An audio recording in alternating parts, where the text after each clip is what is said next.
Video ni khas kepada owner-owner homestay, hot not set bilik lengkap dengan harga bajet. Hai, Assalamualaikum. Ada kau dalam ni owner-owner homestay?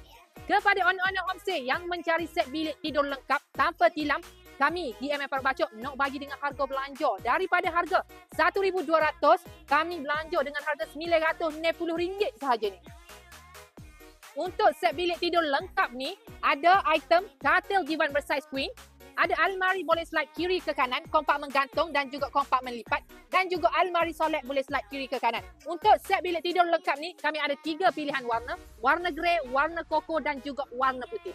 Untuk set bilik tidur lengkap ni, hampir terjual 60 set dah deh. Jadi, pada hok mana nak tahu item-item set bilik tidur lagi, boleh sahaja kontak Mira link di bio ataupun terus saja walk in ke kedai kami, MM Perabot Bacok, perabot terpakai dan baru nombor 1 di Bacok. Okey? Jumpa Mira sini. Bye! Y la cosa suena.